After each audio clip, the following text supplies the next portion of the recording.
There is nobody I feel worse for in the city of Pittsburgh than one player on the Steelers who, no matter how hard he tries, will never leave a negative spotlight within the fan base and within social media.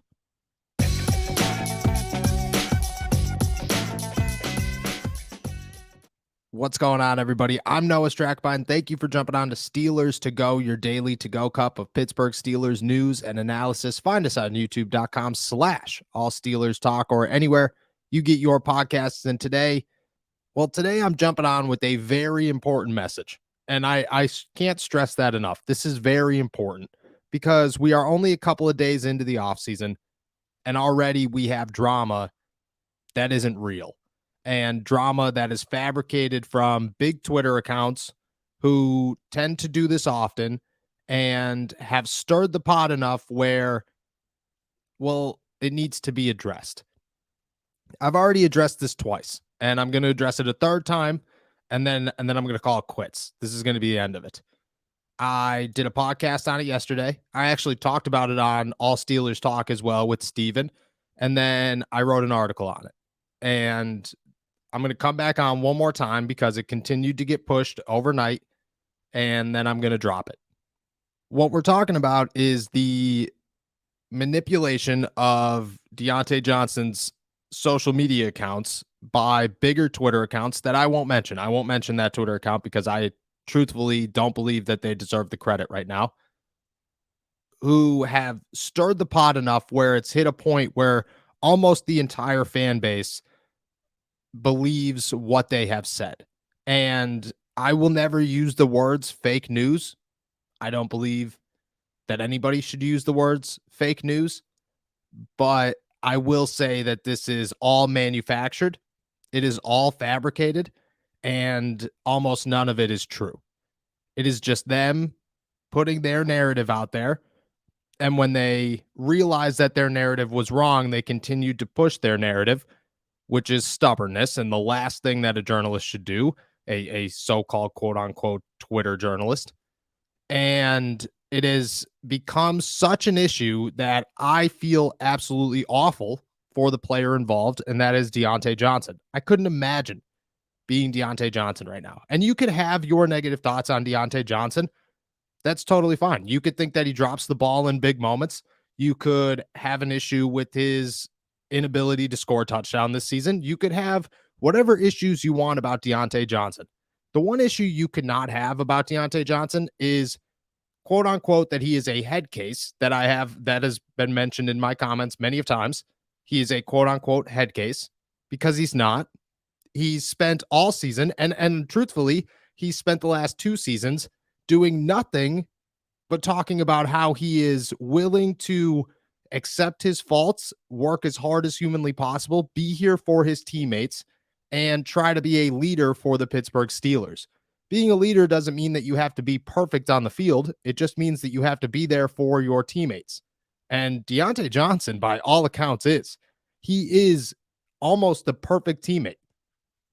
The guy never complains about playing time. He never complains about the coaches. He never complains about his quarterback. He never complains about when George Pickens gets the ball more than him. He never complains when they're running the ball too much. Deontay Johnson is a dude who constantly stands in the pocket of the media and takes credit or blame and accepts where he can improve almost all the time. And I've covered many wide receivers, and none of them have handled the situations as well as Deontay Johnson. To label him a head case is the farthest thing from the truth, and only a narrative that's being pushed because people do not like his play on the field. And again, that's totally fine. But if you can't separate the two, you're going to have a hard time winning any argument about why Deontay Johnson is a problem off the field. And then there's these Twitter accounts, and these Twitter accounts continue to pop up, and they always will pop up. I never expect them to go away. But these Twitter accounts that push the same narrative because they feel the same way about Deontay Johnson. They do not like his play on the field, and they do not wish for him to be on the team, and therefore they will stir the pot and create drama when there is no need for drama. It was a simple tweet that started all of this, an 8-word tweet that read, "Ain't gonna say too much, but stay tuned." When I read that the first time, and I said this yesterday, twice yesterday, when I read this the first time, I just thought that's a pretty simple wide receiver tweet about how excited he is for the offseason and how he's looking forward to next season. And people are going to be really, really impressed with what he did in the past 365 days. I would post the same thing. I do post the same thing. I post those things on social media all the time about how stay tuned, things are only going to get better. We all do it. We all post motivational things on Twitter and on Instagram and on Facebook about how the next chapter of our lives is going to be even better than the current one. But the next chapter doesn't mean that you're going to quit your job. It just means that you're excited for the next chapter. Deontay Johnson's season just ended. His next chapter is now open. It remains with the Pittsburgh Steelers. But big Twitter accounts, and I'm going to continue to call them big Twitter accounts because that's all they are. They're nothing more than people behind a screen who like to stir drama. And frankly, it's hit a point where it's just so annoying that I don't understand how these people still have followers. Because if I was a fan, I would catch on quickly that these guys are being called out for their lies. And then I would continue to see, man, these people are just all drama. It's all negativity. It's all want to create headlines. You can't be doing that. You could do that in certain situations. You could do that with certain players who deserve because they are causing drama, and the Steelers have had plenty of those guys over the years. Deontay Johnson has never been one of those guys, and yet he still gets to be tossed into the light of he was one of those guys. And it got brought up because somebody claimed that he unfollowed the Steelers on Instagram and that he removed them from his Twitter bio. He unfollowed them on Instagram back in contract negotiations last summer, which everybody in the NFL was doing at the time because it was just a tactic of negotiations. I don't know if it did anything. I don't know if it worked, but it was the trend in the NFL, and Deontay Johnson just jumped on board of the trend.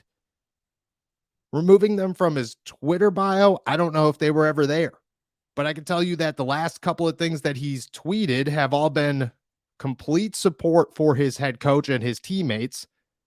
And he continues to sit in a Steelers uniform in both of his profile pictures.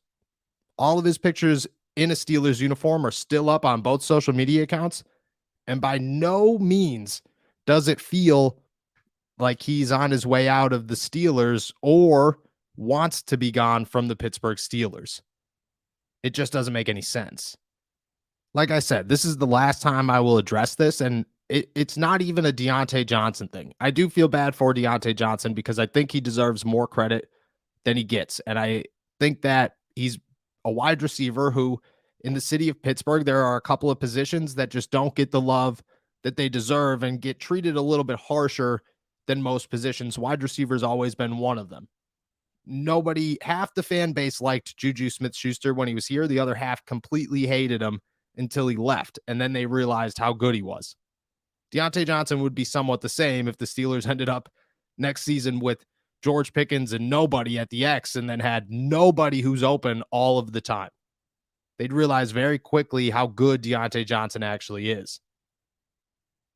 But this is more so a message to stay alert because we're only a couple of days into the offseason, and it's a long offseason. Things get boring. The news gets dry. Trust me, I'm a journalist. I sit around all day looking for stories. And most of the time in the offseason, those stories aren't there. And you're always tempted to kind of create a story or find a story. But doing this is just too much. And you have to watch for what's real and what's just a couple of guys behind a computer screen who are stirring the pot and trying to create as much blow up as humanly possible without doing any real research or having any credibility whatsoever. You can't fall for those things all offseason. Otherwise, it's going to be a very drama-filled offseason, and you're going to pretty much hate the Pittsburgh Steelers by the time that the season starts. You don't want to do that. Nobody wants to do that. These people are out there to kind of make you do that. They're kind of here to make sure that you sit around and see all the negative things that are happening and dislike the guys that they dislike. And I just don't want anybody, especially those who listen to me, like I try very hard to come on here and push my opinions because I have opinions, but I try to push the opinions that I feel very strongly about. And I also try to support them as much as humanly possible.